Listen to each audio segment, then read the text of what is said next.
विराज ने अग्निदेव के दिए गए मुकाबले को जीत लिया था। जैसे ही वो 23वीं मंजिल पर मौजूद आभासी दरवाजे के अंदर घुसा, वैसे ही टावर ट्रायल के बाहर हरी बत्ती जल उठी। 24वीं मंजिल की बत्ती को हरा होता देखकर टावर ट्रायल के बाहर का मैदान तालियों के शोर से गूंज उठा। हर कोई विराज की कमाल की काबिलियत से अचंभित था। 23वीं मंजिल को पार करने में विराज ने सिर्फ 2 घंटे का समय लिया था। ये विराज की एक बहुत बड़ी उपलब्धि मानी जा रही थी, क्योंकि 23वीं मंजिल को पार करने में युवाओं को काफी ज्यादा समय लग जाता था। साथ ही बहुत कम योद्धा ही 23वीं मंजिल को पार कर पाते थे। सबसे ज्यादा वो लोग हैरान परेशान थे जो 23वीं मंजिल तक जा चुके थे। उन्हें समझ नहीं आ रहा था कि विराज ने कैसे इतने कम समय में इतने शक्तिशाली अग्निदेव के दिए गए मुकाबले में जीत हासिल कर ली। जीवनरस अमृत अग्निदेव की शक्ति से वो सभी अच्छे से वाकिफ थे और जानते थे कि अग्निदेव की तप्त लावा ज्वाला का सामना कर पाना लगभग नामुमकिन हो जाता था। 23वीं मंजिल को पार करके विराज अपनी अद्भुत क्षमता और शक्ति को प्रदर्शित कर चुका था। फरहान टावर ट्रायल पर जली रही हरे रंग की बत्तियों को इस भाव से देख रहे थे मानो वहां पर एक महान शक्ति का उदय हो रहा हो। उन्होंने कहा, इस लड़के की क्षमता को एक अलग ही स्तर पर पहुंच चुकी है। फरहान के पास खड़े चक्रधर के चेहरे पर एक अलग ही तरह का दर्द उठ रहा था। विराज का आज का प्रदर्शन देखकर उनका पुराना घाव फिर से हरा हो चुका था कि गोली संस्थान ने उनके हाथ से इतना शानदार हीरा छीन लिया। वो वहां खड़े मन ही मन अफसोस कर रहे थे कि काश कोई और युक्ति लगाकर उस समय विराज को गोली संस्थान में जाने से रोक देते। अगर विराज बैटल हाउस का विद्यार्थी होता तो उसके शौर्य के लिए उसके गुरु चक्रधर का भी सम्मान चारों ओर गूंज उठता, लेकिन आंखों के सामने होते हुए भी चक्रधर इस महान अवसर को खो चुके थे। चक्रधर के पास ही विकास दिव्यकीर्ति खड़े थे और विराज के कमाल के प्रदर्शन से बहुत खुश थे। उन्होंने जब चक्रधर को इस तरह से निराश हताश देखा तो उसे छेड़ते हुए कहा, हाँ हाँ, क्या हुआ? वैसे इस लड़के को सबसे पहले मैंने खोजा था और मैंने ही इसकी प्रतिभा को पहचानकर कलिंजर संस्थान का विद्यार्थी बनने का अवसर दिया था। विराज की इस जीत ने गोली संस्थान के विद्यार्थियों के लिए कमाल का काम कर दिया था। अक्सर बैटल हाउस के विद्यार्थी गोली संस्थान के विद्यार्थियों को उनकी कम मार्शियल क्षमता के लिए छेड़ा करते थे, लेकिन विराज के इस प्रदर्शन के बाद गोली संस्थान के विद्यार्थी बैटल हाउस के विद्यार्थियों की मौज लेने वाले थे कि अब बताओ, हम गोली संस्थान के विद्यार्थी तो गोली बनाने के साथ साथ मार्शियल क्षमता में भी तुमसे आगे निकल चुके हैं। विकास दिव्यकीर्ति की बात सुनकर चक्रधर के चेहरे पर नफरत के भाव उभर आए और वो अपना मुंह बनाकर फरहान की तरफ देखने लगे। फरहान वो इंसान था जिसने सबसे पहले विराज को कलिंजर संस्थान के विद्यार्थी बनने का अवसर दिया था, लेकिन चक्रधर के मुताबिक फरहान विराज को सही तरह से समझा नहीं सके थे, जिसका असर ये हुआ कि बैटल हाउस ने एक बड़ा अवसर खो दिया। चक्रधर को इस तरह गुस्से से अपनी तरफ देखता देखकर फरहान ने अपना चेहरा चक्रधर के सामने से हटाकर वापस से टावर ट्रायल की ओर कर दिया। टावर ट्रायल की ओर देखते ही उनके होश उड़ गए। अगले ही क्षण वो तेज आवाज में चिल्लाए, अब ये क्या माजरा है? आखिरकार यहाँ चल क्या रहा है? फरहान की बात सुनकर चक्रधर ने गुस्से से भड़कते हुए कहा, ये क्या बक रहे हो? तुम बैटल हाउस में एक शिक्षक हो और मैं वाइस डीन। तुम्हारी इस तरह से बात करने की जुर्रत कैसे हुई? तुम्हें इसका जवाब देना होगा। ऐसा कहते हुए चक्रधर की नजरें टावर ट्रायल पर चली गई। टावर ट्रायल को देखकर उनकी आंखें फटी की फटी रह गई और उन्होंने हैरानी के साथ कहा, क्या टावर ट्रायल में कोई गड़बड़ी हो गई है या फिर जो मैं देख रहा हूं वो सच है? लेकिन ये कैसे हो सकता है? उन्होंने टावर ट्रायल पर जल रही बत्तियों को अच्छे से देखने के बाद कहा, विराज 24वीं मंजिल को इतनी जिद्दी कैसे पार कर सकता है? यहाँ क्या चल रहा है? विकास दिव्यर्कीति और बाकी लोग भी टावर ट्रायल को देखने के बाद स्तब्ध थे और चुपचाप टावर ट्रायल को ही देखे जा रहे थे। उसी समय उनकी आंखों के सामने 25वीं, 26वीं, 27वीं मंजिलों की बत्तियां जल उठी। अचानक से 25, 26, 27 बत्तियों के जल उठने की वजह से टावर ट्रायल के बाहर एक सन्नाटा छा गया। हर कोई इस नज़ारे को देखकर स्तब्ध खड़ा था, मानो सभी को सांप सूंघ गया हो। किसी को समझ नहीं आ रहा था कि टावर ट्रायल में चल क्या रहा था। किसी को लग रहा था कि टावर ट्रायल में कुछ गड़बड़ हो गई है, तो किसी को लग रहा था कि टावर ट्रायल में आज तक कोई गड़बड़ी नहीं हुई, तो फिर आज कैसे कोई गड़बड़ हो सकती है। हर कोई इस घटना की अपनी अपनी व्याख्या कर रहा था। कुछ ही देर में विराज टावर ट्रायल की 3 मंजिल पार कर चुका था। टावर ट्रायल के इतिहास में ये इस तरह की पहली घटना थी। यही कारण था कि कोई भी इस घटना को पचा नहीं पा रहा था और अपच मन से इस घटना को समझने की कोशिश कर रहा था। टावर ट्रायल के बाहर खड़े लोग अभी 25, 26, 27वीं मंजिलों की बत्तियों के जल उठने से ही होश में नहीं आए थे कि उसी समय टावर ट्रायल की 28 और 29वीं मंजिल की बत्तियां भी जल उठी और विराज टावर ट्रायल के दरवाजे से होकर बाहर आ गया। ये देखकर तो सभी लोगों की सांसें उनकी हलक में ही अटक कर रह गई। अब तो किसी को बिल्कुल भी समझ नहीं आ रहा था कि आखिर वहां चल क्या रहा था।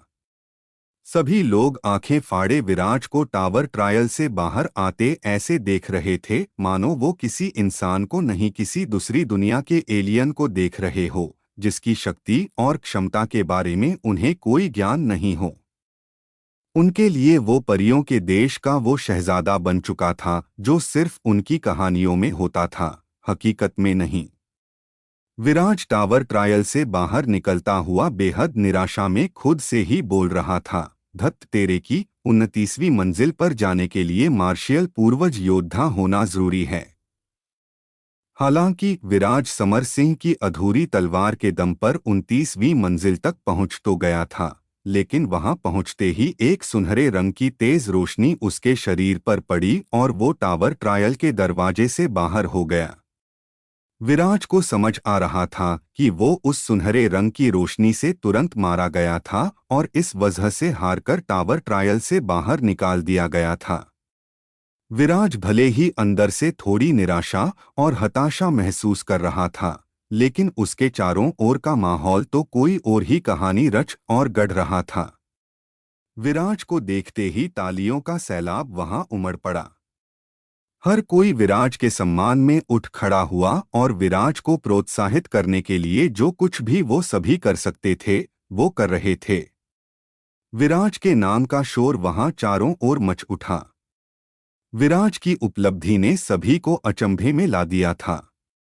उसी समय फरहान विराज के पास तेजी से आए और उसकी कमर पर शाबाशी से हाथ मारते हुए कहा, विराज, तुमने कमाल का प्रदर्शन किया है, फिर क्यों अपना चेहरा ऐसे लटकाया हुआ है? क्या तुम उस सुनहरे रंग की रोशनी के हाथों एक पल में मारे गए इस बात से निराश हो? अगर ऐसा है तो निराश मत हो। फरहान टावर ट्रायल की मंजिलों को पार कर चुके थे, इसलिए वो अच्छे से जानते थे कि हर मंजिल पर किसी तरह की चुनौतियां थी, साथ ही हर मंजिल पर जाने के लिए क्या शर्त थी और किस स्तर का मार्शियल लेवल होने की जरूरत थी। फरहान को पता था कि विराज क्यों 29वीं मंजिल से बाहर निकाल दिया गया था। फरहान की बात सुनकर विराज का चेहरा गंभीर हो गया, लेकिन उसने कुछ नहीं कहा। उसी समय चक्रधर तेजी से विराज के पास आए और उसके कंधे पर हाथ रखते हुए उससे कहा, विराज, आखिर अंदर चल क्या रहा था? तुम अचानक से 25वीं मंजिल से 29वीं मंजिल तक कैसे पहुंच गए? चक्रधर का ये सवाल पूछते ही वहां चारों ओर मच रहा कोलाहल अचानक से सन्नाटे में बदल गया, क्योंकि वहां खड़ा हर इंसान इस समय यही जानना चाहता था कि आखिर वहां ऐसा क्या हो गया कि विराज एक के बाद एक मंजिल चढ़ता चला गया। चक्रधर की बात सुनकर विराज को समझ नहीं आया कि इस बात का वो क्या उत्तर दे। उसने जवाब दिया, शायद बाद की मंजिलों में कोई खास चुनौतियां नहीं थी। विराज के लिए 24वीं मंजिल पर अग्निदेव का सामना करना सबसे ज्यादा मुश्किलों भरा रहा था। इसके बाद आगे की मंजिलों पर विराज के सामने जो भी चुनौतियां आई, विराज ने उन्हें पल भर में ही ढेर कर दिया और इसी वजह से विराज ने कुछ ही देर में 25 से 29वीं मंजिल तक का सफर तय कर लिया था। विराज का जवाब सुनकर वहां खड़े सभी लोग हतप्रभ रह गए। उन्हें समझ नहीं आ रहा था कि ये विराज आखिर किसी मिट्टी का बना था जो इसे 25, 26, 27, 28वीं मंजिल पर होने वाले मुकाबले आसान लग रहे थे। संस्थान के अंदर कितने ही विद्यार्थी थे जो इन मंजिलों पर अटक कर रह गए थे, या फिर उन्हें इन मंजिलों को पार करने में काफी ज्यादा समय लगा था। ऐसे सभी विद्यार्थी तो इस समय एकदम बूत बन चुके थे। उन्हें समझ नहीं आ रहा था कि वो अपने प्रदर्शन को साधारण समझे या विराज को असाधारण मानकर किसी अलग ही कोटि में रख दे, क्योंकि उसका प्रदर्शन इंसानी क्षमता के हिसाब से तो उन्हें नहीं लग रहा था। दूसरी ओर विराज को लग रहा था कि समर सिंह की अधूरी तलवार और अनेक मार्शियल तकनीक स्किल के साथ वो टावर ट्रायल की आगे की मंजिलों को भी पार कर सकता था। उसी समय अमायरा वहां पर आ गई और उसने वहां आते ही सभी विद्यार्थियों की देखकर कहा, चलो, जितना पूछना था पूछ लिया। अब विराज को आराम करने दो, वो इस समय काफी थक गया होगा। अमायरा की बात सुनकर वहां खड़े सभी लोग चुप हो गए। अमायरा कलिंजर एम्पायर के राज परिवार से आती थी और एक राजकुमारी थी। इस कारण से विद्यार्थी होने के बावजूद उसका रुतबा वहां पर काफी ज्यादा था। इसी वजह से अमायरा की बात सुनकर सभी लोगों ने विराज और अमायरा के लिए रास्ता खाली कर दिया। संस्थान के प्रमुख जो वहां मौजूद थे वो विराज से अपने सवाल पूछ ही चुके थे, इसलिए उन्हें अब विराज से कुछ नहीं पूछना था। उन्होंने भी विराज को नहीं रोका। विराज अमायरा के साथ तेजी से वहां से निकल गया। वहां से निकलने के बाद विराज ने अमायरा से कहा, सीनियर अमायरा, आपका बहुत बहुत धन्यवाद। विद्यार्थी की उस भीड़ से निकलकर विराज काफी राहत महसूस कर रहा था। वो बेहद थका हुआ था और इस समय इतने सारे विद्यार्थियों से बात करने की स्थिति में नहीं था। उसी समय अमायरा एक जगह पर रुक गई और उसने विराज से कहा, विराज, मुझे तुमसे कुछ कहना है। दरअसल मुझे कुछ बहुत जरूरी बात तुमसे करनी थी। आखिर अमायरा को विराज से क्या जरूरी बात करनी थी? क्या कोई बड़ी समस्या पैदा हो चुकी थी जिसके लिए अमायरा को विराज की मदद की दरकार थी? क्या विराज के सामने कोई बड़ी मुसीबत आने वाली थी? विराज टावर ट्रायल से निकलकर अमायरा के साथ वहां से वापस आ चुका था। विराज ने अमायरा को शुक्रिया कहा क्योंकि अमायरा विराज को विद्यार्थियों की भीड़ से तेजी से खींचकर निकाल लाई थी। अमायरा ने विराज की ओर देखकर कहा, इनाया और मैं एक तरह से हम मुंहबोली बहनें हैं। इस हिसाब से तुम मेरे छोटे भाई हो, इसलिए तुम्हारी मदद तो करना बनता ही है। वैसे एक बात बताओ, इनाया तुम्हारे साथ वापस क्यों नहीं लौटी? विराज ने बिना कुछ छिपाए अमायरा को बताया, इनाया दी विदिशा नगर में रहकर वर्धन परिवार की सुरक्षा कर रही है। विदिशा नगर में अभी हालात नाजुक है। अमायरा इनाया की सबसे खास मित्र थी। दोनों के बीच काफी गहरा और मजबूत रिश्ता था जो आपसी विश्वास पर टिका था। एक बार इनाया ने विराज को कहा था कि वो अमायरा पर अपनी जान से भी ज्यादा भरोसा करती थी, इसलिए विराज को अमायरा को सब कुछ सच सच बताने में कोई डर नहीं लगा। वैसे भी अमायरा कलिंजर एम्पायर के राजा की बेटी थी, ऐसे में कुछ भी पता लगवाना अमायरा के लिए कोई भी बड़ी बात नहीं थी। विराज की बात सुनते ही अमायरा ने अपना हाथ अपने सिर पर हल्का सा मारते हुए कहा, अरे हाँ, मैं तो भूल ही गई थी। तुमने विदिशा नगर में वसु परिवार का खात्मा कर दिया था। ऐसे में तो विदिशा नगर में वसु परिवार की सारी संपत्ति पर कई लालची भेड़ियों की नजर होगी। ये सही हुआ कि इनाया वहां रहकर वर्धन परिवार की सुरक्षा का काम देख रही है। अगले ही क्षण अमायरा के दिमाग में कुछ कौंधा और उसने विराज से कहा, हम एक काम कर सकते हैं। मेरे पिता ने शाही टुकड़ी को मेरे पास भेजा है। मैं उस शाही टुकड़ी का एक हिस्सा विदिशा भेज सकती हूँ। वो शाही टुकड़ी विदिशा में रहकर वर्धन परिवार की रक्षा करेगी। शाही टुकड़ी के वहां होने पर मुझे नहीं लगता कि किसी की भी हिम्मत वर्धन परिवार पर आंख उठाने की पड़ेगी। अमायरा की बात सुनकर विराज हक्का बक्का रह गया। शाही टुकड़ी कलिंजर एम्पायर के राजा की सेना का सबसे शक्तिशाली हिस्सा थी। इसी शाही सेना के दम पर कलिंजर राजा पूरे कलिंजर एम्पायर को नियंत्रित रख पाते थे। शाही सेना की शाही टुकड़ी का सबसे कमजोर सिपाही भी एक 9th ग्रेड मार्शियल पूर्वज योद्धा होता था। इस शाही टुकड़ी का कप्तान कम से कम एक 5th ग्रेड मार्शियल सम्राट होता था। शाही टुकड़ियों में कई सारे मार्शियल राजा मौजूद थे। शाही टुकड़ियों के चीफ कमांडर एक 9th ग्रेड जीवन रस अमृत योद्धा थे। इस तरह से ये कहा जा सकता था कि शाही टुकड़ी कलिंजर एम्पायर में शक्तिशाली और प्रभावशाली अस्तित्व रखती थी। इसलिए इसमें कोई दो राय नहीं थी कि शाही टुकड़ी के विदिशा नगर में आने के बाद वर्धन परिवार को कोई खतरा नहीं रहता। लेकिन इसमें समस्या ये थी कि वर्धन परिवार को अपनी संपत्ति का एक बहुत बड़ा हिस्सा बेचना पड़ जाता, तब जाकर वर्धन परिवार इस शाही टुकड़ी का खर्च वहन कर सकता था। एक शाही टुकड़ी में कम से कम 6 9th ग्रेड मार्शियल पूर्वज योद्धा और एक 5th ग्रेड मार्शियल सम्राट योद्धा होता था।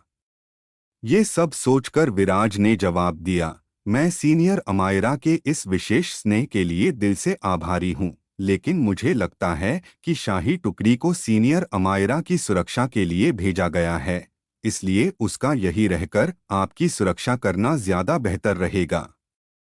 ये सुनकर अमायरा ने कहा, इसमें कौन सी बड़ी बात है? तात गिरिराज को इन बातों से फर्क नहीं पड़ता, बशर्ते तुमने तात गिरिराज के महल में अपना नाम लिखवा रखा हो। तुमने टावर ट्रायल में परिहार परिवार के पूर्वज की छोड़ी गई परीक्षा को उत्तीर्ण किया है। ऐसा करके तुम पहले ही शाही टुकड़ी को वर्धन परिवार को भेजने के लिए अर्हता प्राप्त हो। अमायरा की बात सुनकर विराज ने मुस्कुराते हुए कहा, ये तो मेरे लिए बड़े सौभाग्य की बात है कि मेरा नाम तात गिरिराज के महल के लिए पहले ही चुना जा चुका है।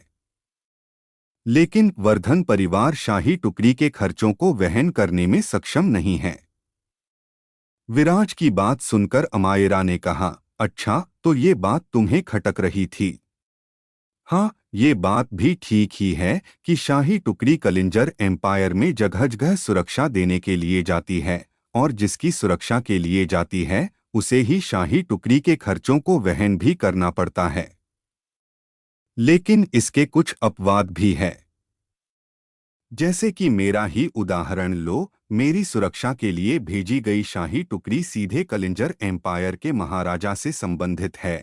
ऐसे में शाही टुकड़ी के खर्चों का वहन राजशाही करती है। मैं अपनी इसी टुकड़ी में से एक टुकड़ी विदिशा नगर भेज दूंगी तो वर्धन परिवार पर किसी तरह का कोई आर्थिक भार नहीं पड़ेगा। अमायरा की बात सुनकर विराज गहरी सोच में पड़ गया। हालांकि विदिशा नगर की सुरक्षा की जिम्मेदारी विदिशा के गुप्त पहरेदारों के सेनापति अंशुमान ने पहले ही ले रखी थी। लेकिन इस समय सेनापति अंशुमान बहुत घायल थे। ऐसे में वर्धन परिवार की पूरी तरह से रक्षा कर पाना उनके लिए भी संभव नहीं था। इनाया के विदिशा नगर रुकने का ये भी एक बड़ा कारण था। इन हालातों में शाही टुकड़ी का वर्धन परिवार के लिए विदिशा नगर में होना वर्धन परिवार की 100% सुरक्षा को तय कर देता। विराज को इस तरह गहरी सोच में डूबा देखकर अमायरा ने कहा, क्या हुआ? कहाँ खो गए? तुम चिंता मत करो, मैं फिलहाल शाही टुकड़ी को विदिशा नगर भेज देती हूँ। इसके बाद मैं जब राजधानी जाऊंगी तो जाकर कलिंजर सम्राट से इस बारे में बात करके भेजी गई शाही टुकड़ी को अपने खाते में डलवा दूंगी। अमायरा की इस दरियादिली को विराज कैसे नकार सकता था। उसने अमायरा की ओर देखकर कहा, आपका बहुत बहुत आभार। इनाया दी सच में भाग्यशाली है कि उन्हें आप जैसी एक मित्र मिली। ये सुनकर अमायरा ने हवा में हाथ मारते हुए कहा, अरे बस रहने दो, ये मेरे लिए कोई खास बड़ी चीज नहीं है। वैसे भी इनाया तो मेरी जान है। खैर, तुम और इनाया दोनों बहुत ही प्रतिभाशाली हो, जिस वजह से तुम शाही कलिंजर परिवार के लिए बहुत खास हो। ऐसे में तुम्हारी सुरक्षा के नाम पर मैं शाही टुकड़ी भेज सकती हूँ। तुम दोनों की जगह कोई और होता और चाहे मेरा कितना भी अजीज क्यों नहीं होता, शायद मैं उसके लिए इस तरह से शाही टुकड़ी नहीं भेज पाती। अमायरा की बात सुनकर विराज ने कुछ नहीं कहा। अमायरा ने एकदम सही कहा था। विराज को तो खुद परीक्षित परिहार ने कलिंजर संस्थान आकर हर तरह के मदद की पेशकश की थी। लेकिन ये अमायरा का बड़प्पन था कि वो अपनी इस मदद का सारा क्रेडिट खुद न लेकर विराज और इनाया की प्रतिभा के साथ बांट रही थी। इसलिए इस बात पर विराज ने कोई प्रतिक्रिया न देना ही उचित समझा। उसने अमायरा से कहा, सीनियर अमायरा, किसी भी काम के लिए अगर आपको मेरी जरूरत पड़े तो मैं हमेशा यहीं हूँ। अगर काम मेरी हद का होगा तो मैं करने से पीछे नहीं हटूंगा। विराज की बात सुनते ही अमायरा गहरी सोच में डूब गई।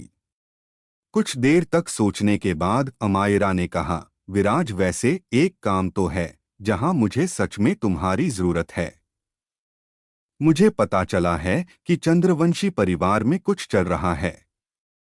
जिस तरह से अयान चंद्रवंशी सब कुछ छोड़कर बहुत तेजी से अपने घर चला गया और जाने के बाद से उसकी कोई खबर मुझे नहीं मिली। सच कहूं तो उसकी सुरक्षा को लेकर मैं बहुत चिंतित हूं। मैं एक राजकुमारी हूं, ऐसे में मैं चंद्रवंशी परिवार में छिपकर नहीं जा सकती। तो क्या विराज, तुम वहां जाकर ये पता लगा सकते हो कि वहां क्या चल रहा है?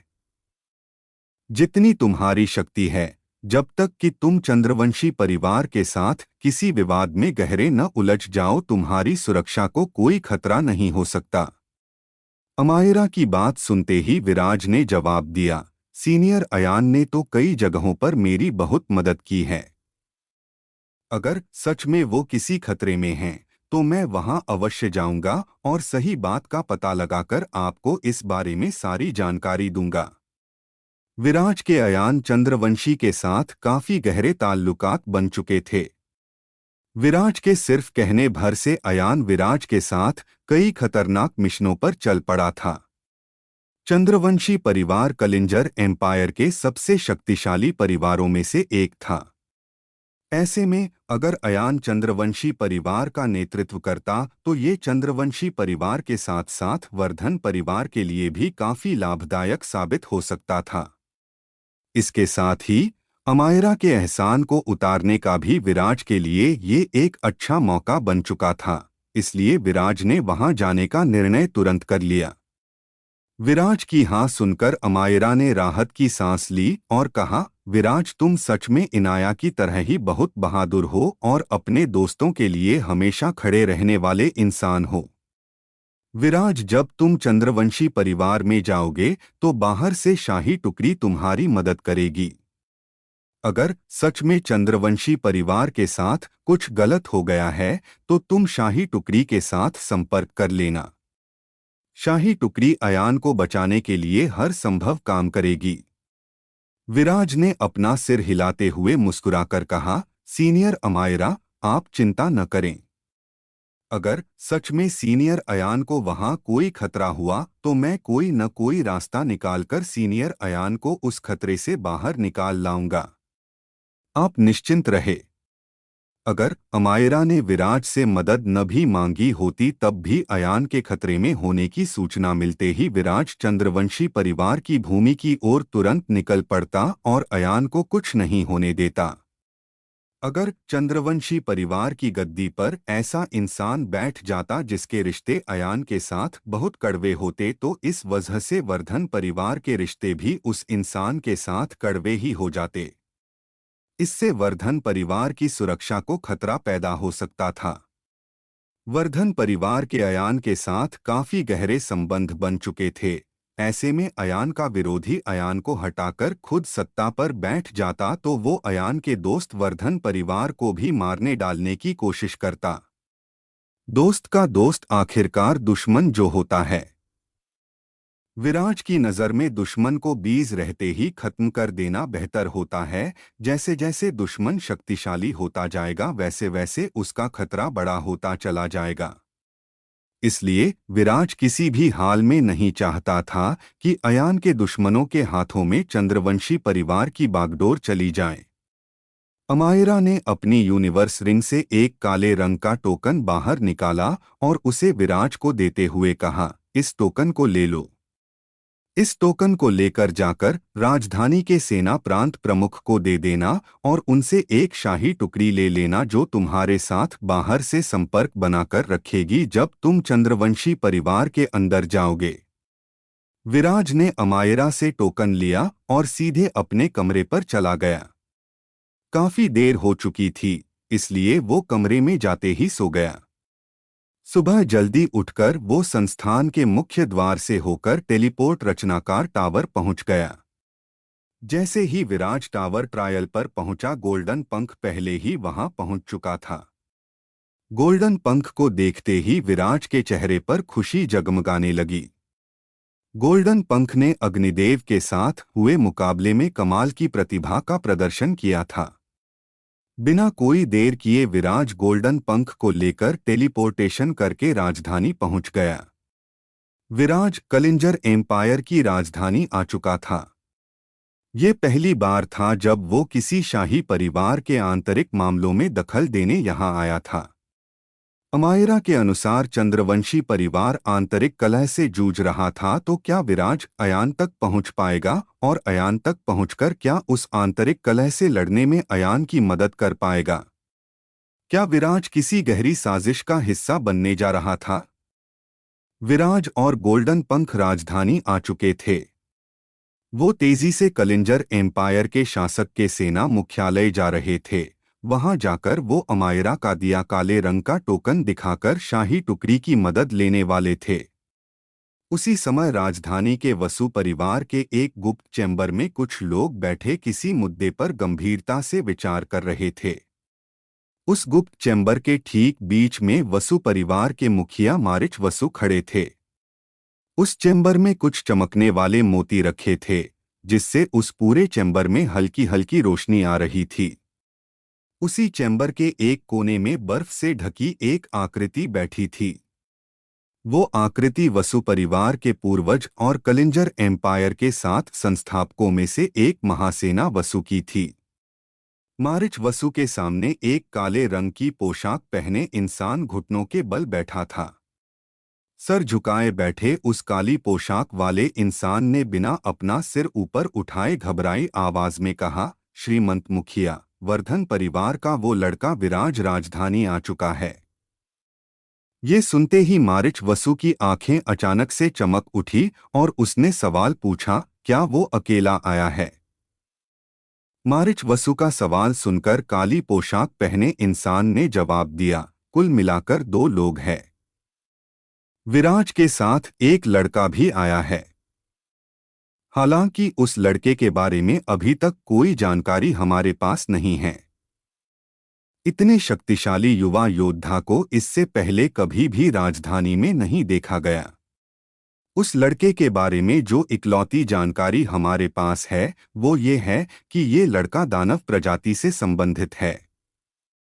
हमारे गुप्तचरों ने इस लड़के को कई बार भयमुक्त अमर संस्थान के वाइसडीन कपिलाचार्य के साथ देखा है।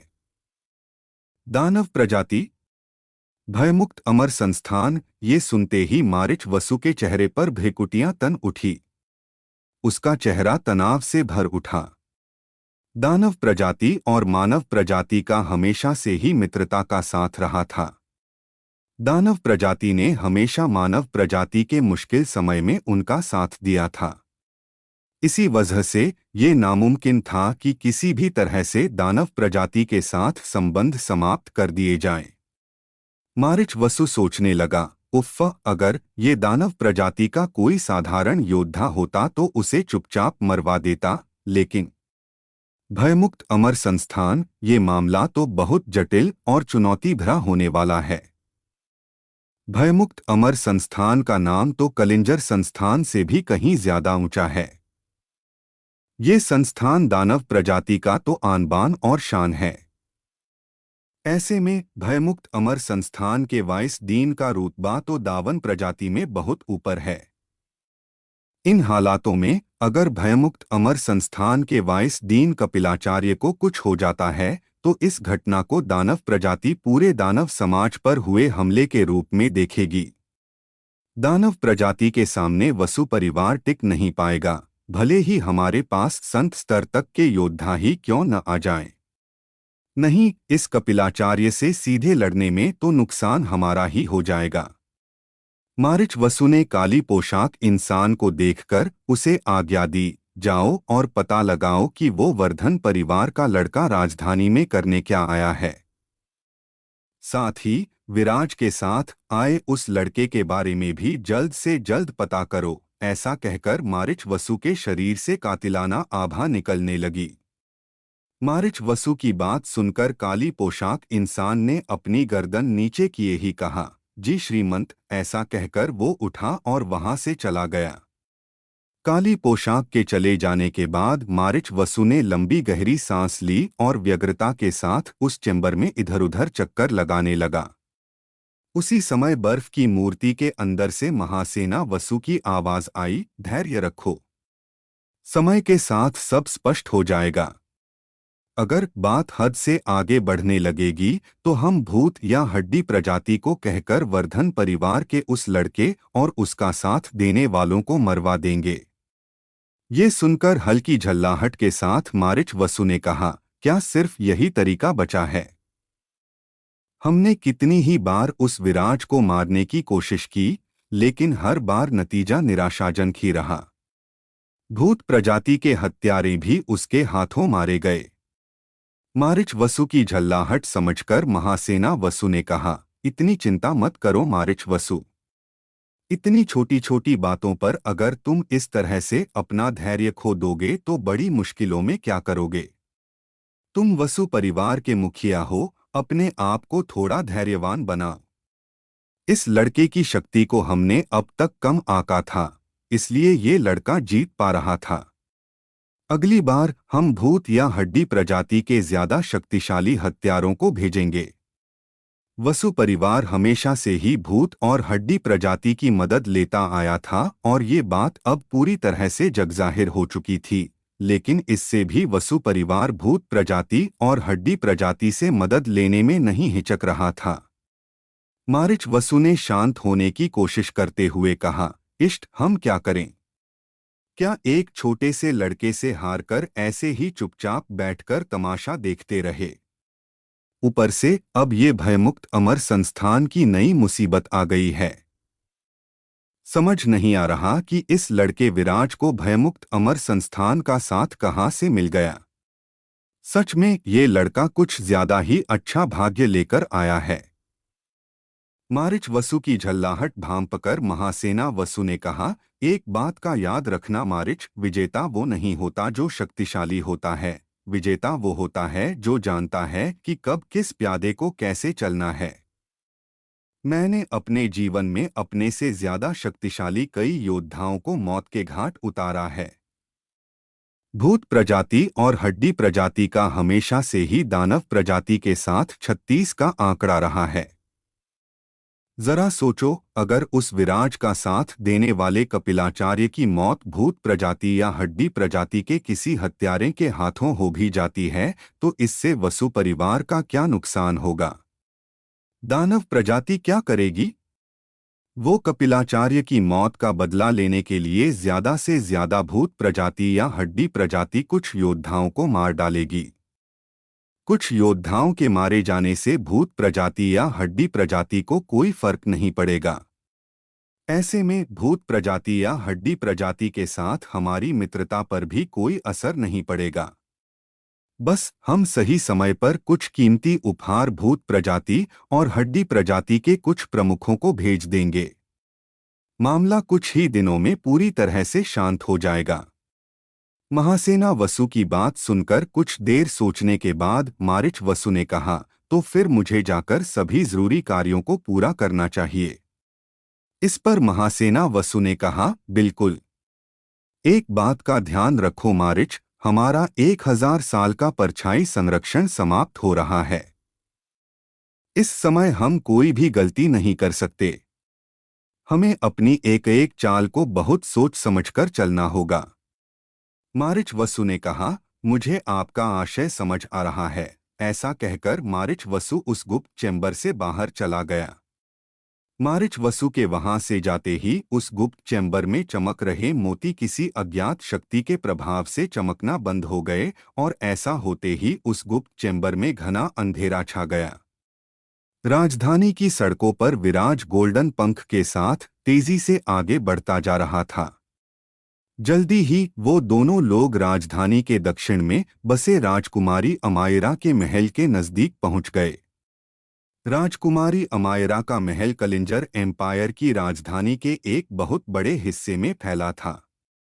महल के बाहर की सजावट बेहद महंगी थी और सारी जगह रोशनी से जगमगा रही थी। इससे पता चल रहा था कि कलिंजर एम्पायर में राजकुमारी की हैसियत बहुत ऊंची थी। विराज और गोल्डन पंख दोनों राजकुमारी अमायरा के महल के बाहर पहुंच गए। वो एक पहरेदार के पास चले गए जो महल के बाहर पहरा दे रहा था। विराज और गोल्डन पंख को अपनी तरफ आता देखकर वो पहरेदार चौकन्ना हो गया। महल के बाहर से काफी लोग गुजर रहे थे, लेकिन उन लोगों में से विराज और गोल्डन पंख को आता देखकर उस पहरेदार को थोड़ा संशय हो रहा था, क्योंकि अमायरा तो यहाँ पर थी नहीं। इसलिए राजकुमारी अमायरा के किसी परिचित के वहां आने की पहरेदार को कोई संभावना नजर नहीं आ रही थी। विराज ने जैसे ही देखा कि महल के बाहर खड़ा एक पहरेदार उन पर पैनी निगाहों से नजर रख रहा था, उसने तुरंत गोल्डन पंख को कहा, गोल्डन पंख, तुम आगे जाकर बात करो। ऐसा कहकर विराज ने अमायरा के दिए काले टोकन को बाहर निकाला और उसे गोल्डन पंख को पकड़ा दिया। महल के बाहर खड़े पहरेदार ने जैसे ही विराज के हाथों में उस काले टोकन को देखा तो उसके आश्चर्य का ठिकाना नहीं रहा। उसे यकीन ही नहीं हो रहा था कि साधारण से दिखने वाले दो युवकों के पास वो टोकन था। वो सोचने लगा, इसका मतलब ये हुआ कि राजकुमारी ने ये टोकन किसी और को दे दिया। कहीं ये हमारे नए होने वाले दंडाधिकारी तो नहीं है? नहीं, ये नहीं हो सकता। राजकुमारी का रिश्ता तो पहले ही चंद्रवंशी परिवार के सदस्य के साथ तय हो चुका है। तो फिर राजकुमारी इस काले स्वर्ण तलवार टोकन को किसी बाहरी को क्यों देंगी? पहरेदार ये सब सोच ही रहा था कि ठीक उसी समय गोल्डन पंख ने आकर उसके सामने वो काला टोकन कर दिया। उस टोकन को देखकर पहरेदार ने गोल्डन पंख की ओर देखकर कहा, आपका स्वागत है श्रीमंत। शाही पहरेदारों का ये नियम था कि वो कलिंजर शासक को छोड़कर बाकी किसी को नहीं जानते और वो बस हुक्म की तामील करते हैं। इस हिसाब से इस बात से कोई फर्क नहीं पड़ता कि वो काला स्वर्ण टोकन किसके हाथ में था। जैसे ही कोई काला स्वर्ण टोकन दिखाएगा, उसके लिए एक शाही टुकड़ी की व्यवस्था करना उनका फर्ज था। हालांकि काले स्वर्ण टोकन की एक खासियत ये थी कि ये अपने मालिक के साथ आत्मा से जुड़ा था। इस काले स्वर्ण टोकन के ऊपर एक खास किस्म की सील चढ़ी थी।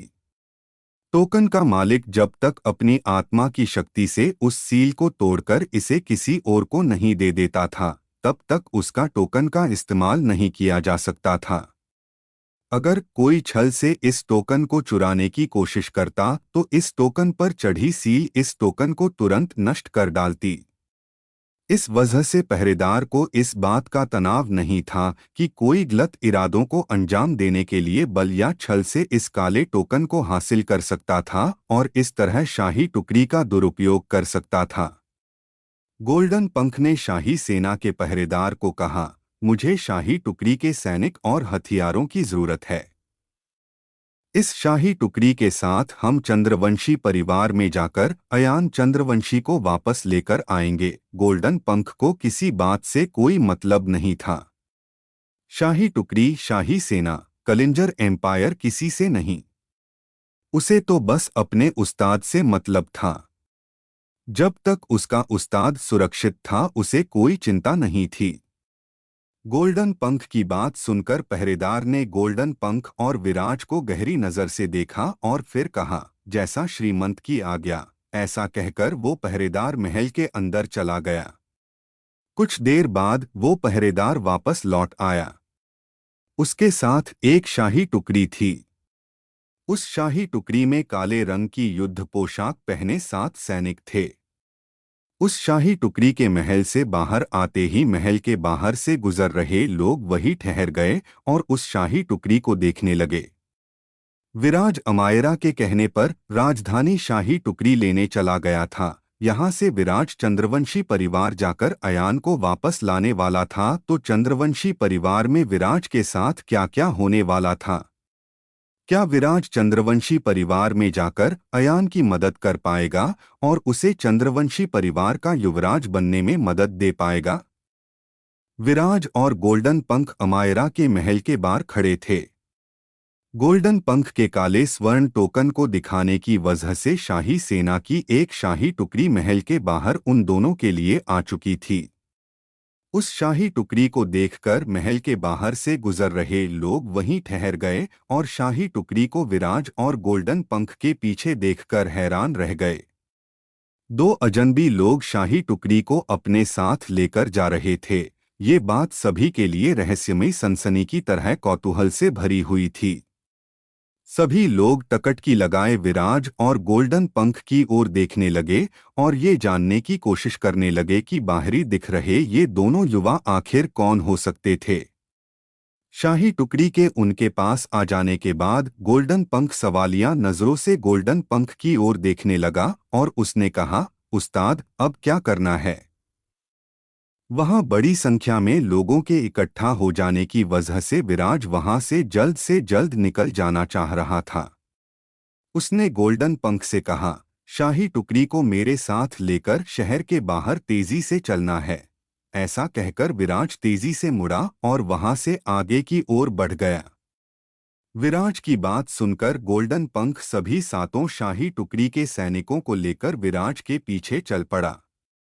कुछ ही देर में सभी 9 लोग राजधानी से बाहर निकल चुके थे और राजधानी के लोगों की नजरों से दूर जा चुके थे। राजधानी से चंद्रवंशी परिवार जाने के लिए कोई टेलीपोर्टेशन रचनाकार टावर मौजूद नहीं था। इस कारण से उन सभी को पैदल ही चंद्रवंशी परिवार की भूमि तक जाना था। हालांकि विराज और बाकी लोगों की शानदार मार्शियल क्षमता के कारण उन लोगों को चंद्रवंशी परिवार की भूमि तक पहुंचने में 1 दिन से ज्यादा का समय नहीं लगने वाला था। विराज और बाकी सभी लोग तेज रफ्तार से चंद्रवंशी परिवार की भूमि की ओर बढ़ चले। अभी तक विराज और गोल्डन पंख के राजधानी में आने और अपने साथ शाही सेना की शाही टुकड़ी लेकर जाने की खबर पूरी राजधानी और सभी प्रमुख परिवारों में आग की तरह फैल चुकी थी। राजधानी के सभी शक्तिशाली परिवार इस घटना की अपनी अपनी व्याख्या करना शुरू भी कर चुके थे। कलिंजर एम्पायर के राजा के शाही महल के एक बाग में कलिंजर एम्पायर के राजा परीक्षित परिहार खड़े थे। उनके पीछे भारी भरकम कवच पहने एक शाही सैनिक खड़ा था। सम्राट परीक्षित अपने हाथों में पकड़े एक सफेद रंग के लॉकेट को बार बार अपनी उंगलियों में घुमा रहे थे। उन्होंने शाही सैनिक को देखते हुए उससे कहा, तुम्हारे कहने का मतलब है कि विराज के पास अमायरा का काला स्वर्ण टोकन है और विराज उस काले स्वर्ण टोकन को दिखाकर अमायरा के महल से एक शाही टुकड़ी को अपने साथ लेकर कहीं गया है। सम्राट परीक्षित परिहार की बात सुनकर शाही सैनिक ने तुरंत जवाब दिया, जी सम्राट, यही विषय है। अपने हाथों में पकड़े उस लॉकेट को उंगलियों के बीच में घुमाते हुए कुछ गहराई से सोचते हुए वो बोले, ये तो वाकई काफी दिलचस्प घटना है। राजकुमारी अमायरा उस काले स्वर्ण टोकन को हमेशा अपने दिल से लगाए घूमती थी। यहाँ तक कि चंद्रवंशी परिवार के उस अयान तक को भी उसने कभी वो काला टोकन छूने तक नहीं दिया और अब ये टोकन विराज को दे दिया। जरूर कुछ गहरी बात है। मुझे इस मामले की तह में जाकर चीजों को समझना होगा। ये लड़का विराज दिनों दिन दिलचस्प रूप अख्तियार करता जा रहा है। ऐसा कहकर सम्राट परीक्षित ने भारी भरकर कवच पहने शाही सैनिक को गंभीर स्वर में कहा, जाओ और अमायरा के महल में शाही सैनिकों का एक समूह भेजो। एक दूसरा काला स्वर्ण टोकन कलिंजर संस्थान में अमायरा के पास भेज दो। सम्राट परीक्षित की आज्ञा सुनकर वो शाही सैनिक वहां से चला गया। सम्राट परीक्षित के पास ही राजसी वस्त्रों में एक महिला खड़ी थी। वो अभी तक शांत खड़ी दोनों लोगों की बातों को सुन रही थी। शाही सैनिक के चले जाने के बाद उस महिला ने कहा, क्या आप अमायरा पर कुछ ज्यादा ही मेहरबान नहीं हो रहे? उस राजसी वस्त्रों को पहने महिला को सम्राट परीक्षित ने जवाब दिया, राजकुमारी अमायरा परिवार की सबसे होनहार जीनियसों में से एक है। अगर हम उसके निर्णयों पर भरोसा नहीं रखेंगे तो कौन रखेगा?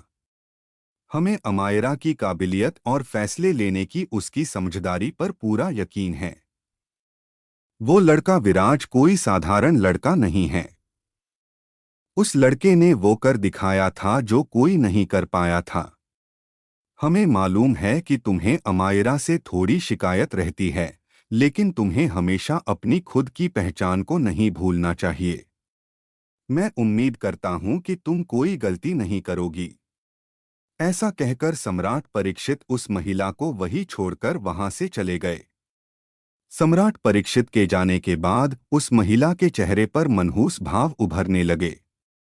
कलिंजर एम्पायर की राजधानी के एक दूसरे कोने में वसु परिवार के महल के अंदर एक गुप्त चैम्बर में मारिच वसु अपने हाथों को जोड़े महासेना वसु के सामने खड़ा था। महासेना वसु बर्फ की सीलिंग के अंदर साधना की अवस्था में बैठे थे। वहां का तापमान काफी कम था, इस वजह से मारिच वसु को कपकपाहट छूट रही थी। मारिच वसु ने महासेना वसु से कहा, हमारे महान पूर्वज हमारे जासूसों ने खबर भिजवाई है कि वर्धन परिवार का वो लड़का विराज राजधानी में राजकुमारी अमायरा के महल के बाहर देखा गया था। वहां उसे कलिंजर सम्राट की शाही सेना की शाही टुकड़ी दी गई।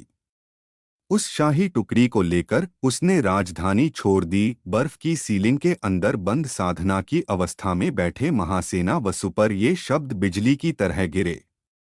उन्होंने तुरंत अपनी आंखें खोल ली और मारिच वसु की तरफ देखकर उग्र आवाज में कहा, शाही सेना, आखिर ये लड़का कर क्या रहा है? ये लड़का दिनों दिन हमारे लिए बड़ी मुसीबत बनता जा रहा है। अब इस लड़के की पहुंच शाही सेना तक हो गई है और शाही सेना इसे अपनी एक शाही टुकड़ी दे रही है। इसका मतलब ये हुआ कि ये लड़का विराज धीरे धीरे कलिंजर एम्पायर के सम्राट के नजदीक जाने की कोशिश कर रहा है। मारिच, जाओ विजयपाल को तैयार करो। उससे कहो कि उसे विराज नाम के एक लड़के की तुरंत हत्या करनी है। महासेना वसु का आदेश सुनते ही मारिच वसु सकपका गया और उसने थोड़ा डरते हुए महासेना वसु से कहा, हमारे महान पूर्वज, क्या विजयपाल जैसे शक्तिशाली योद्धा को विराज जैसे मामूली लड़के के लिए भेजना उस लड़के को ज्यादा आंकना नहीं होगा? जब विजयपाल को मालूम चलेगा कि सिर्फ एक 7th ग्रेड मार्शियल आत्मा योद्धा को मारने के लिए उससे कहा जा रहा है, तो कहीं वो इसे अपना अपमान न समझ ले। मारिच वसु की बात सुनकर महासेना वसु क्रोध से तमतमा उठे। उन्होंने गुस्से से भरकर मारिच वसु से कहा, पागलों वाली बातें मत करो। क्या तुम्हें समझ नहीं आ रहा कि वर्धन परिवार का वो लड़का कोई साधारण लड़का नहीं है? आज उसकी पहुंच कलिंजर सम्राट के शाही सेना तक हो चुकी है। वो दुष्ट लड़का कलिंजर संस्थान के अंदर बने टावर ट्रायल में कलिंजर एम्पायर के पहले राजा परिहार की विरासतों तक पहुंच चुका है। इसलिए उसे सिर्फ एक 7th ग्रेड मार्शियल आत्मा योद्धा के नजरिए से देखना बंद करो। रही बात विजयपाल की, तो वो हमारा सिर्फ एक सेवक है। हमारे हर आदेश को आंखें बंद करके मानना उसका धर्म है। जब तक वो हमारी बात मानता रहेगा, तब तक हम कुछ हड्डियां उसे फेंकते रहेंगे। जिस दिन उसने हमारी बात मानने से इनकार किया, वो दिन उसकी जिंदगी का आखिरी दिन होगा। हमें हमारे घर में सिर्फ हमारे पालतू चाहिए जो हमारे लिए कुछ भी करने को तैयार हो। इसलिए विजयपाल से कहना कि जितना कहा जा रहा है उतना करें। महासेना वसु की झिड़की सुनकर मारीच वसु अंदर तक हिल गया और उसने अपना सिर हिलाते हुए कहा, हमारे महान पूर्वज, मैं समझ गया। ऐसा कहकर वो तेजी से उस गुप्त चैम्बर से बाहर निकल गया। मारीच वसु के वहां से जाने के बाद महासेना वसु सोचने लगा, मैंने कभी नहीं सोचा था कि परिहार वंश के प्रथम राजा परिहार की रखी गई विरासतों तक वो लड़का पहुंच बना लेगा। महासेना वसु कलिंजर एम्पायर को स्थापित करने वाले 7 लोगों में से एक था। इस कारण से उसे कलिंजर एम्पायर के कई सारे राज के बारे में गहराई से जानकारी थी। उसे टावर ट्रायल और वहां से जुड़ी सभी चीजों की गहराई से जानकारी थी। महासेना वसु को अच्छे से मालूम था कि कलिंजर एम्पायर के पहले सम्राट की छोड़ी गई सभी विरासतों में से सिर्फ एक ही विरासत ऐसी थी जो सम्राट परिहार की अपनी विरासत थी। पहले महासेना वसु को मालूम नहीं था कि विराज को टावर ट्रायल के अंदर कौन सी विरासत हासिल हुई थी।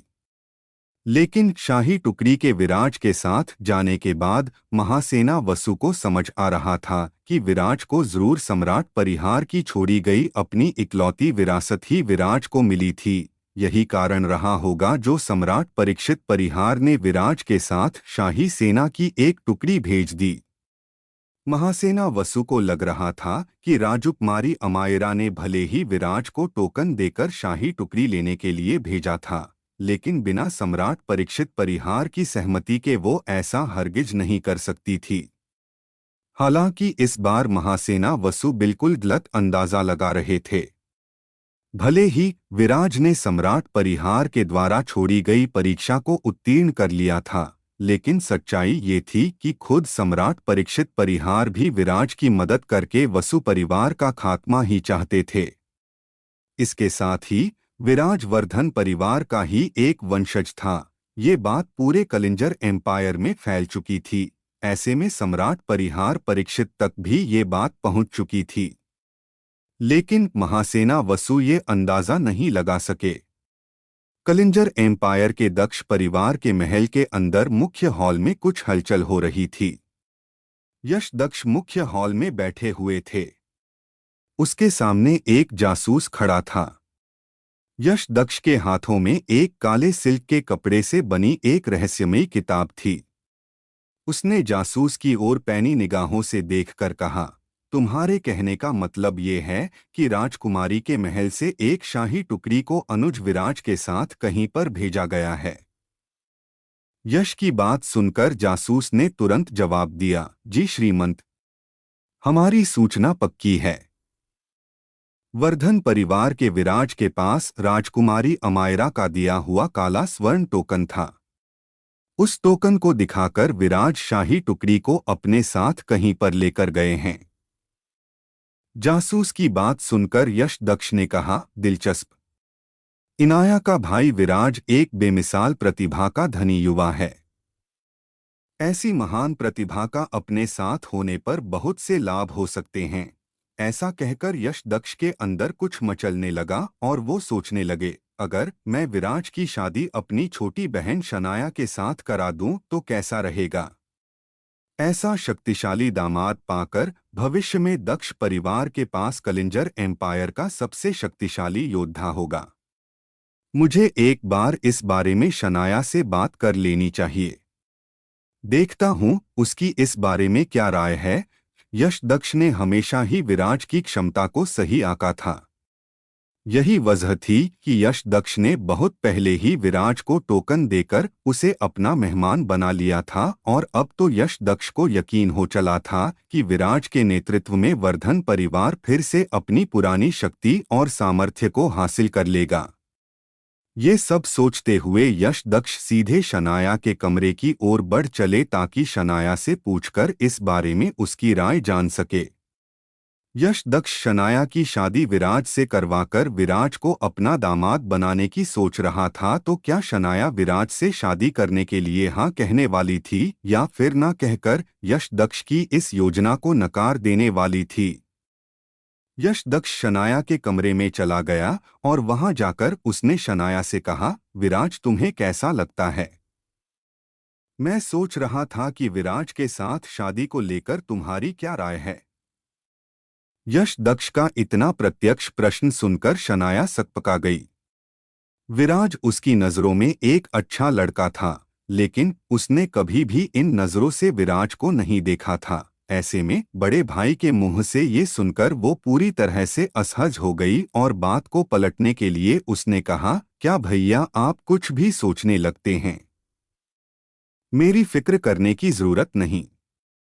वैसे आपको इस समय खुद की फिक्र करनी चाहिए। भाभी आकांक्षा पिछले 3 वर्षों से आपकी राह ताक रही हैं। जिस तरह से आप बातों को टालते जा रहे हैं, देखना किसी एक दिन भाभी के बाबा हमारे महल का दरवाजा तोड़कर घुस आएंगे और आपका अपहरण करके जबरदस्ती आपकी शादी भाभी आकांक्षा के साथ करवा देंगे। अगर ऐसा हुआ तो सोचो दक्ष परिवार की कितनी बदनामी होगी। और आप तो जानते ही हैं कि जिस युवा के हाथों परिवार को बदनामी मिलती है, उस युवा के साथ दक्ष परिवार क्या करता है। आप बोरिया बिस्तर सहित महल के बाहर खड़े होंगे। ऐसा कहकर शनाया खिलखिलाकर हंसने लगी। उसे यश दक्ष को चिढ़ाने में खूब मजा आ रहा था। साथ ही बड़ी सफाई से उसने यश दक्ष के लाए गए विषय और प्रस्ताव को भी टाल दिया था। शनाया की बात सुनकर यश दक्ष अंदर तक झेप गया। वो समझ गया कि शनाया इस विषय पर बात नहीं करना चाहती, इसलिए उसने इस विषय पर कोई और बात न करना ही बेहतर समझा। वो वापस अपने कमरे में लौट गया। उसने अपने हाथों में पकड़ी काली सिल्क के कपड़े की बनी किताब की ओर देखा। उस किताब के कवर पर लिखे शब्द उसे साफ नजर आ रहे थे। वो शब्द थे, आवारा मसीहा जीनियस रैंकिंग। यश दक्ष ने उस किताब के दूसरे पन्ने को खोल लिया। दूसरे पेज पर कुछ लाइनें लिखी थीं। विदिशा प्रांत, काल्पी सिटी, विराज वर्धन, रहस्यमयी सूची क्रमांक 2। विराज जो तेजी से चंद्रवंशी परिवार की भूमि की ओर बढ़े जा रहा था, उसे इस बात का हल्का सा भी इल्म नहीं था कि उसका अमायरा के महल जाकर शाही सेना की शाही टुकड़ी लेकर निकलना राजधानी के अंदर तूफान ला चुका था। राजधानी के सभी शक्तिशाली परिवार इस घटना से चौकन्ना हो उठे थे। विराज गोल्डन पंख और 7 सैनिकों की शाही टुकड़ी के साथ पूरा एक दिन पूरी रफ्तार के साथ आगे बढ़ता रहा। जल्द ही वो लोग तंजावुर नगर पहुंच गए। तंजावुर नगर के पास ही पहाड़ के ऊपर चंद्रवंशी परिवार का विशालकाय किला मौजूद था। तंजावुर नगर वहां मौजूद तंजावुर की पहाड़ी के नीचे बसा एक नगर था। तंजावुर नगर विस्तार चोटी भूमि के चंद्रवंशी परिवार का एक प्रशासनिक नगर था। इस नगर की खासियत ये थी कि इस नगर में चंद्रवंशी परिवार में काम करने वाले कर्मचारियों के परिवार, सैनिकों के परिवार और योद्धाओं के परिवार रहते थे। समय के साथ ये नगर विकसित होता गया और इसके अंदर की रौनक और चमक बढ़ती चली गई। आज ये नगर उम्मीद, खुशियों और सपनता से भरा हुआ नगर था। तंजावुर नगर तंजावुर पहाड़ी के चारों ओर बस गया था। इस वजह से चंद्रवंशी परिवार के किले तक जाने के लिए तंजावुर नगर से होकर गुजरना जरूरी था।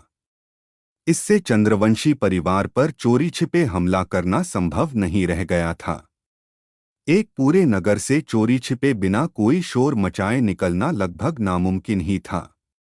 विराज भी जब शाही टुकड़ी के साथ तंजावुर नगर में दाखिल हुआ तो तंजावुर नगर में खबरों का बाजार अचानक से गर्म हो उठा।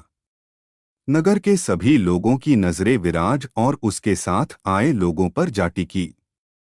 हर कोई कौतूहल भरी नजरों से उन सभी लोगों की ओर देखने लगा। अगर नगर के अंदर केवल विराज और गोल्डन पंख ही आए होते तो नगर में इससे कोई खास हलचल नहीं होती। लेकिन विराज के साथ आई शाही टुकड़ी पूरी तरह से हथियारों और कवच से लैस थी, जिस पर कलिजंग सम्राट के निशान स्पष्ट थे। इसी कारण से विराज और बाकी लोग तंजावुर नगर में चर्चा का केंद्र बिंदु बन चुके थे। शाही सेना की शाही टुकड़ी का दर्जा पूरे कलिंजर एम्पायर में बहुत ऊंचा था। विराज को समझ आ रहा था कि शाही टुकड़ी की वजह से पूरे नगर में हंगामा मच चुका था।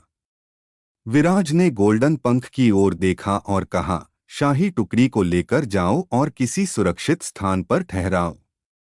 इसके बाद मेरे पास चले आना। मैं सीनियर अयान से मिलने जा रहा हूं। ऐसा कहकर विराज गोल्डन पंख और शाही टुकड़ी को पीछे छोड़कर आगे निकल गया। विराज अयान का काफी अच्छा मित्र बन चुका था, इसलिए उसे चंद्रवंशी परिवार के बारे में कुछ जानकारियां थी। वो जल्दी ही तंजावुर नगर को छोड़कर आगे निकल गया और पहाड़ी के नजदीक पहुंच गया। वो पहाड़ी रास्ते से होकर चंद्रवंशी परिवार के किले की ओर बढ़ चला। जल्दी ही विराज चंद्रवंशी परिवार के किले के बाहरी दरवाजे तक पहुंच गया। मुख्य दरवाजे के बाहर चंद्रवंशी परिवार के कुछ लोग पहले से ही मौजूद थे, जिसका मतलब ये था कि विराज के वहां आने की खबर पहले ही पहुंच चुकी थी। जिस समय विराज पहाड़ पर चढ़ रहा था, उसी समय गुप्तचरों ने किसी लड़के के वहां आने की खबर दे दी थी। मुख्य द्वार पर खड़े चंद्रवंशी परिवार के एक प्रमुख ने विराज को देखते ही पूछा, तुम कौन हो? यहाँ क्या कर रहे हो? ये सुनकर विराज ने जवाब दिया, मैं विराज वर्धन हूँ। मैं कलिंजर एम्पायर की राजकुमारी के प्रतिनिधि के रूप में युवा मास्टर अयान चंद्रवंशी से मिलने यहाँ आया हूँ। ऐसा कहकर विराज ने काला स्वर्ण टोकन को बाहर निकाल लिया और उसे चंद्रवंशी परिवार के उस प्रमुख को दे दिया। उस काले स्वर्ण टोकन को देखते ही चंद्रवंशी परिवार का वो प्रमुख उस टोकन को पहचान गया। वो समझ गए कि राजकुमारी अमायरा ने विराज को वहां भेजा था। ये पता लगते ही वहां का माहौल तेजी से बदल गया। सभी लोगों ने विराज का आगे बढ़ने के लिए रास्ता छोड़ दिया। विराज की खातिरदारी वहां शुरू हो गई। विराज उस प्रमुख के साथ किले के अंदर चला गया। किले के अंदर आने पर एक अन्य इंसान ने विराज का स्वागत करते हुए उससे कहा, युवा मास्टर इस समय एकांतवास में रहकर साधना में विलीन हैं। युवा मास्टर विराज, आप हमारे साथ हमारे आरामगृह चले और कुछ देर आराम फरमाएं। विराज ने सहमति में अपना सिर हिलाया और उस इंसान के साथ चल पड़ा। चंद्रवंशी परिवार के उस किले में अपना पहला पैर रखते ही विराज बेहद सतर्क हो गया। अचानक से होने वाली किसी भी अनहोनी के लिए वो पूरी तरह से तैयार था। उसे चंद्रवंशी परिवार के अंदर चल रही कलह में अयान के दुश्मनों के बारे में कुछ जानकारियां थीं। शुरू में तो उसे लगा था कि अयान के विरोधी उसे किले के अंदर आसानी से घुसने नहीं देंगे। अंदर आने पर जब उसे मालूम हुआ कि अयान एकांतवास में रहकर साधना कर रहा था, तो उसे लगा कि इस अवसर का लाभ उठाकर अयान के विरोधी उस पर कोई कार्यवाही कर सकते थे। वो किले के अंदर बड़ी आसानी से दाखिल हो गया। हालांकि इस बात से वो थोड़ा आशंकित हो गया था, क्योंकि अयान ने बहुत जल्दबाजी में विदिशा नगर छोड़ दिया था और तेजी से वो अपने घर लौट आया था। इस वजह से विराज लगातार सतर्क था, क्योंकि उसे इस बात का खतरा था कि उसे कभी भी किसी गहरी साजिश में उलझाया जा सकता था। वो इंसान विराज को जल्दी ही किले के अंदरूनी हिस्से में ले गया। वहां पर वो उसे एक हाल में ले गया और विराज को वहां पर एक आसन पर बैठने का इशारा करते हुए कहा, युवा मास्टर इस समय एकांतवास में हैं। हम अभी उन्हें आपके आने की सूचना देते हैं। तब तक आप आराम कीजिए। उस इंसान के ऐसा कहते ही कई सेवक खाने की कई सारी चीजें लेकर वहां आ गए और विराज के सामने परोस दी। विराज ने सहमति में अपना सिर हिला दिया। हालांकि वो अभी भी पूरी मुस्तैदी के साथ अपने आसपास की हर चीज पर पैनी नजर बनाए हुए था। उसने आत्मा के संबंध जरिए गोल्डन पंख को पहले ही सतर्क रहने का संदेश भेज दिया था। उसी समय हॉल के अंदर एक छिछोरी आवाज गूंज गई, मुझे मालूम हुआ है कि मेरे भाई का कोई मित्र यहाँ उपस्थित हुआ है। उसी समय हॉल के अंदर एक भद्दा इंसान राजसी कपड़ों से अपनी चमड़ी को लिपटाए वहां पर आ गया। उसने विराज को नफरत भरी नजरों से देखा। विराज ने जब उस बदमिजाज युवा को देखा तो उसकी आंखों में नफरत तैर गई। उस भद्दे बदमिजाज युवा ने विराज से कहा, अच्छा तो तुम हो जो यहाँ पर मुश्किलें पैदा करने आया है। तुम वर्धन परिवार से हो। याद रखना चंद्रवंशी परिवार बहुत शक्तिशाली है, उसके साथ की गई किसी भी तरह की साजिश का परिणाम घातक होगा, तुम्हारे लिए भी और तुम्हारे वर्धन परिवार के लिए भी। उस भद्दे युवा की बात सुनकर विराज को समझ आ रहा था कि चंद्रवंशी परिवार के कुछ लोगों के दिमाग में क्या खुराफात चल रही थी। उसकी बात सुनकर विराज ने जवाब दिया, मुझे लगता है कि मेरे बारे में तुम्हारे अनुमान गलत है। क्या मैं जान सकता हूं कि तुम कौन हो? उस भद्दे बदमिजाज युवा ने अहंकार से जवाब दिया, चंद्रवंशी परिवार का वैभव चंद्रवंशी। ये सुनकर विराज ने उस भद्दे बदमिजाज युवक को गहरी नजरों से मापा। वो इस नाम से परिचित था। वो भद्दा इंसान चंद्रवंशी परिवार का नंबर 1 जीनियस था। उसकी प्रतिभा और शक्ति अयान से अधिक आंकी जा रही थी। अगर उसकी उम्र कम न होती और उसका व्यवहार शक के घेरे में न होता तो ये कहने की कोई जरूरत नहीं रहती कि चंद्रवंशी परिवार का अगला उत्तराधिकारी कौन होने वाला था। फिर भी वैभव चंद्रवंशी परिवार का उत्तराधिकारी होने का मजबूत दावेदार था। विराज को अपनी तरफ घूरता हुआ देखकर वैभव ने कहा, तुम इस तरह मुझे क्यों घूर रहे हो? ये सुनकर विराज शांत हो गया। ये भूमि चंद्रवंशी परिवार की थी, इसलिए उसे शांत रहकर बेहद समझदारी से अपना काम करना था। विराज को शांत खड़ा देखकर वैभव चंद्रवंशी थोड़ा झल्ला गया। उसका मन हो रहा था कि वो विराज को वहीं पर पटक कर पीट डाले, लेकिन इस समय कई लोगों की विराज और उस पर नजर थी। ऐसे में विराज पर किए गए हमले पर उसे अपने परिवार से कड़ी सजा मिलती, इस कारण से वो वहीं पर शांत खड़ा रहा। उसी समय चंद्रवंशी परिवार का एक सेवक वहां पर आया और उसने विराज से कहा, युवा मास्टर विराज, युवा मास्टर अयान यहाँ पर आपसे मिलने नहीं आ सकते। उन्होंने आपको वहीं पर मिलने बुलाया है। सेवक की बात सुनकर विराज ने सहमति से अपना सिर हिलाया और वो सेवक के पीछे चल पड़ा। विराज सेवक के साथ किले के एक पीछे स्थित एक विशालकाय हॉल में आ गया। उस हॉल में पानी और औषधियों से भरा एक पानी का पुल था। विराज ने ध्यान से देखा तो पाया कि अयान उस पानी के पुल के ठीक बीच में साधना की अवस्था में बैठा हुआ था। उसके चेहरे और शरीर पर गहरे घाव थे। उसका माथा फूटा हुआ था जिसे कई तरह की दुर्लभ और कीमती जड़ी बूटियां लगाकर जोड़ा हुआ था। उसके सिर पर लगातार औषधियों की बूंदें गिराई जा रही थी। ये नज़ारा देखते ही विराज के माथे से पसीना बहने लगा। उसे समझ आ रहा था कि यहाँ पर कुछ तो बड़ा हुआ था, नहीं तो अयान इतनी बुरी तरह से घायल क्यों होता। आखिर चंद्रवंशी परिवार में ऐसा क्या घटा था जिस वजह से अयान इतनी बुरी तरह से घायल हो गया था? क्या विराज अयान को उसकी मुसीबत से बाहर निकालने में मदद कर पाएगा? क्या विराज की मदद से अयान चंद्रवंशी परिवार का उत्तराधिकारी बन पाएगा?